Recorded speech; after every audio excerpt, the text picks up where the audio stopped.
জানা sir YouTube চ্যানেলে তোমাদের সকলকে স্বাগত জানাই। আজকে আবার একটা টপিক নিয়ে এলাম, ছোট্ট টপিক।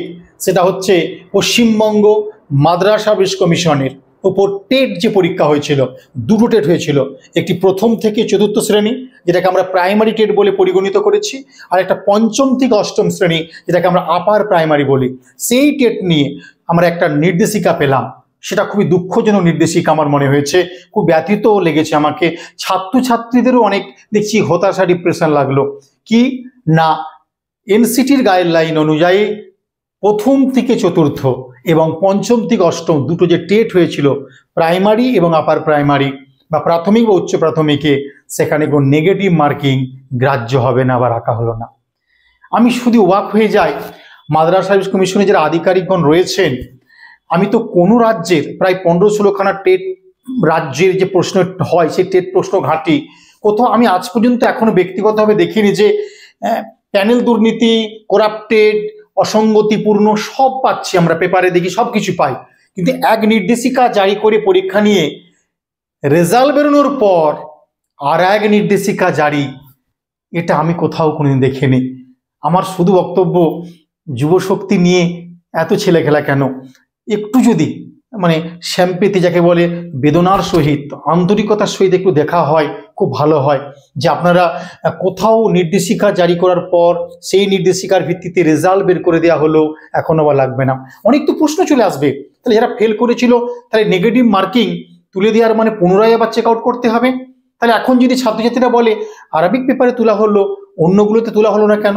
আরবিক কি বিশেষ গুরুত্ব দেওয়া হলো, স্পেশাল দেওয়া হলো কেন? টেট তো সব সাবজেক্টের জন্য হবে, শুধু আরবিকের জন্য কেন করা হলো? তাহলে প্রাইমারি, আপার প্রাইমারির অন্য বিষয়গুলো টেটগুলো কি হবে? অনেক প্রশ্ন করছে, আমি উত্তর দিতে পারছি নিজে, যে কি উত্তর দেবো ছেলে মেয়েদের দিকে তাকিয়ে। তারা যে এত কষ্ট করে পড়াশোনা করেছে, তাদের নিয়ে কেন ছেলে খেলা হচ্ছে? আমার একটা প্রশ্ন। আমার ইমিডিয়েট মহামান্য আদালত রয়েছেন, মাদ্রাসা সার্ভিস কমিশনের আধিকারিকগণেরা রয়েছেন, আপনারা সুষ্ঠুভাবে সেই ইতিহাসের যে গোল টেবিল বৈঠক লন্ডনে হয়েছিল, রাউন্ড টেবিল বৈঠক, একটা সর্বদলীয় বৈঠক ডেকে ইমিডিয়েট একটা সুস্পষ্ট বার্তা বা প্রেস কনফারেন্স দিন। আমাদের কাছে আসছে স্যার কি করব, কে বলছে কেস করব। আমি তো প্রথম দিয়ে বিশ্বাস করি কোনো ধ্বংসাত্মক কথা আমি গ্রহণ করব না, কোনো ডিমোটিভেট কথা আমি গ্রহণ করব না। যত যাই কষ্ট হোক তবু আমাকে পজিটিভনেস থাকতে হবে, আমাকে অনেক অনেক শক্ত হতে হবে। আমার 2-3টে প্রশ্ন শুধু রেখে যাব।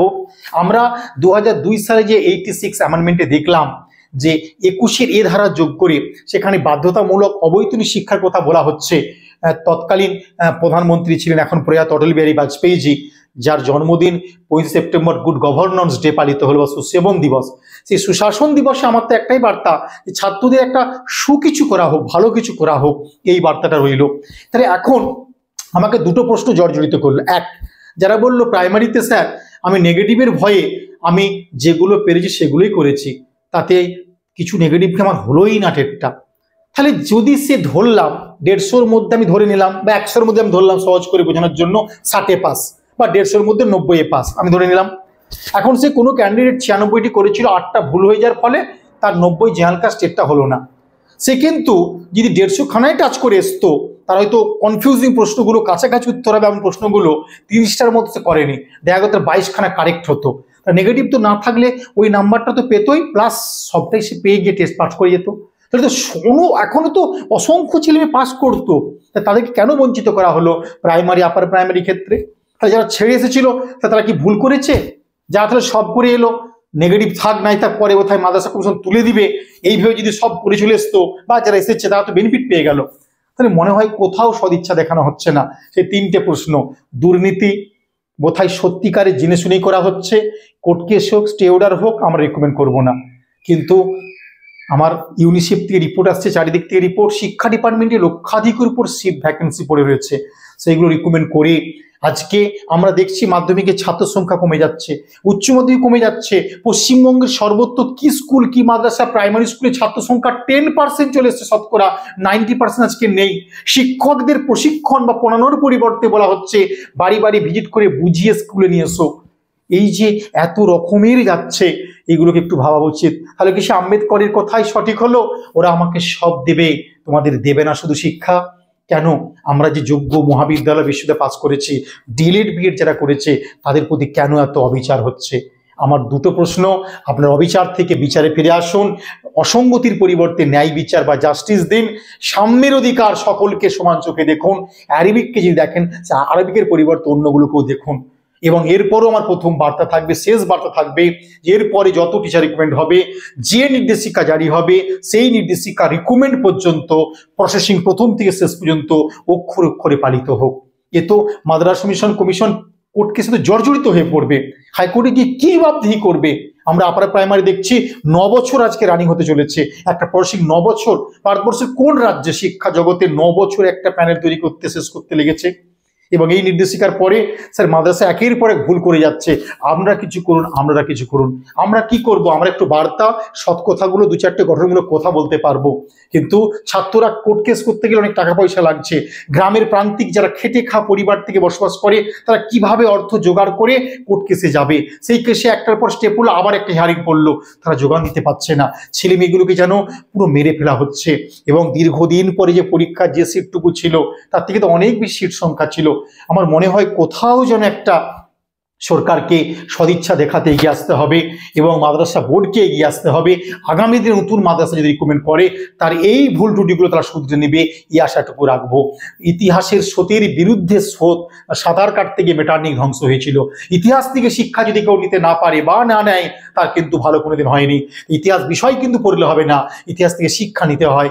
আগামী দিনে টিচার রিকমেন্ডের যে ঢেউ উঠছে, একটা সার্ভিস কমিশন পরীক্ষা নেবে বলে যে পিএসসির যে সুপ্রিম কোর্ট ওবিসি রায়মিলে পরীক্ষা যে নেওয়া হবে বলা হচ্ছে, সে পিএসসি হোক বা কোর্ট সার্ভিস কমিশন হোক বা আগামী দিনে প্রাইমারি বোর্ড হোক বা আপারে প্রাইমারি পরীক্ষা হোক, মাদ্রাসা পরীক্ষা নিক, একটা সঠিক দূরদৃষ্টির মধ্যে পরীক্ষা নিক, নির্দেশিকা জারির মধ্য দিয়ে নিয়ে হোক। যদি নেগেটিভ থাকতো এনসিটি রুলসে, আপনারা কি জানতেন না যে টেট পরীক্ষায় নেগেটিভ মার্কিং থাকে না, নেটসের পরীক্ষায় নেগেটিভ মার্কিং থাকে না?